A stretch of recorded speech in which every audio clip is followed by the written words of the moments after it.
Petite précision sur le... Bonjour, bonsoir à tous, ravi de vous retrouver. Petite précision sur le fait qu'un être va vous parler, un être donc quelqu'un qui parle en public, c'est-à-dire par exemple voilà, sur YouTube ou ailleurs, en conférence ou autre. Ou même un ami ou une connaissance auquel vous allez avoir une conversation et va vous parler de oui, alors moi je suis de la constellation de je sais pas où il existe telle et telle race qui m'aide à faire telle et telle chose ou je sais pas quoi. Eh bien, le truc est que on peut pas vraiment comment dire, considérer que il est mal intentionné ou malveillant. Cette personne n'est pas malveillante. Elle peut l'être. Ça dépend si c'est un psychopathe ou autre, elle le sera, mais tu vas le sentir quand même, tu vois. Mais je ne dis pas, par exemple, Yvon Poirier n'est pas, n'est pas un psychopathe. Il est parfaitement sincère dans sa démarche et simplement manipulé. Mais en fait, cette manipulation chez lui et chez beaucoup et chez quasiment pour moi la totalité des êtres qui sont atteints par ces forces, c'est parce qu'à l'intérieur d'eux-mêmes, ils sont dans leurs cellules des végaliens. Par exemple, il y a des civilisations cellulaires végaliennes.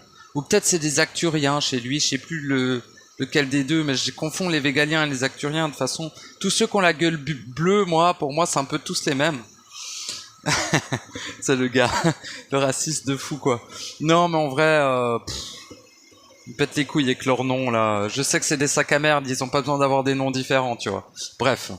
Mis à part ça, eh bien, il est influencé par ces races externes. Ils se disent races, mais on pourrait même pas les qualifier de races, en vérité. Je pourrais développer un peu, mais bon, j'ai pas trop envie de parler d'eux, donc voilà. Mais en gros, je voulais vous parler du fait que lui-même, en fait, a des végaliens ou des acturiens ou ces machins bleus, là, à l'intérieur de ses cellules. Et peut-être éventuellement en extrêmement grand nombre, dû au fait qu'il a, de sa vibration, traversé le prisme de l'ADN, et ce prisme était chez lui composé principalement de végaliens. Tu vois ?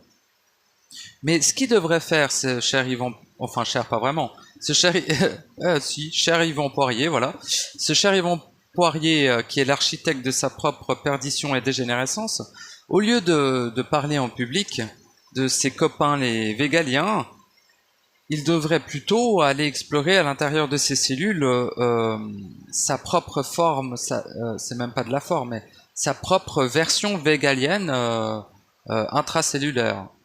Ce que donne sa vibration en étant manifestée dans un ADN végalien et se faisant une civilisation entière dans les cellules de son propre corps à Yvan Poirier. Au lieu d'en parler comme des sauveurs, machin. Parce qu'en fait, ce qu'il n'a pas compris, c'est qu'il s'est fait manipuler par les forces externes végaliennes à qui cet ADN appartient. Cette facette du prisme de l'ADN. Parce que l'ADN, comme je vous ai dit, de nos corps est un amalgame d'énormément d'ADN de un peu partout.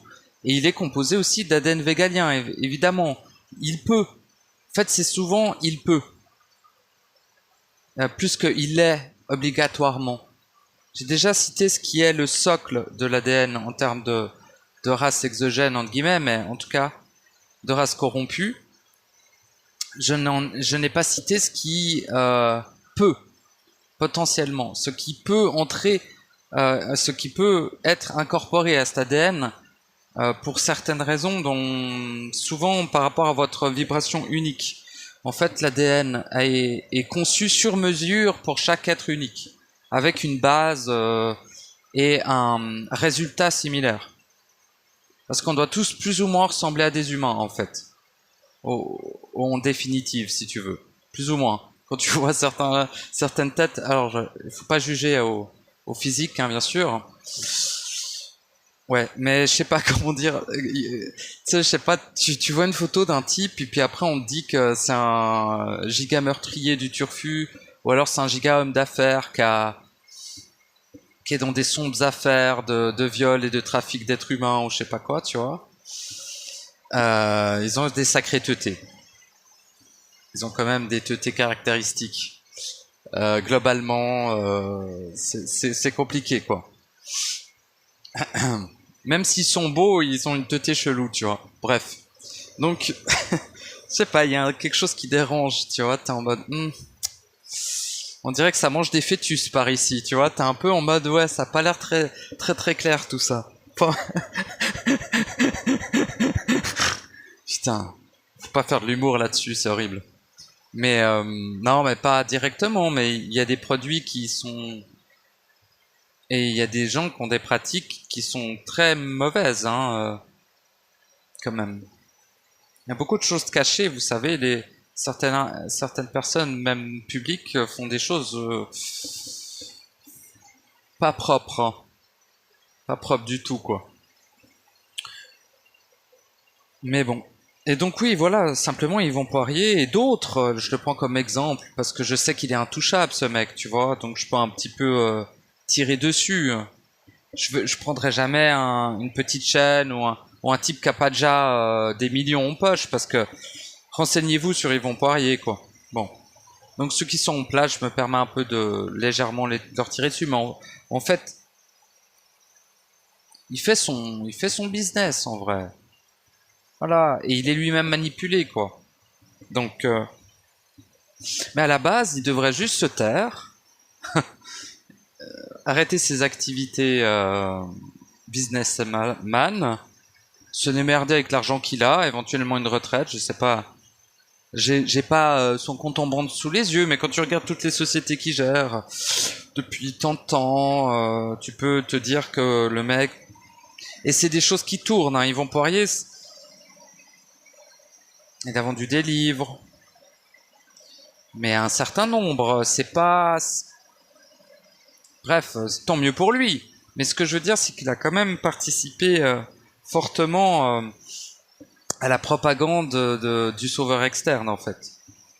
Bien que il s'est un peu racheté en ayant des propos un peu plus centriques ces dernières années, ça n'empêche qu'il continue de faire la propagande des sauveurs externes, où il les a un peu plus enrobés dans un truc de en mode on est tous égaux, machin truc, c'est un peu meilleur, mais il y a quand même du poison au fond de la coupelle, tu vois ce que je veux dire?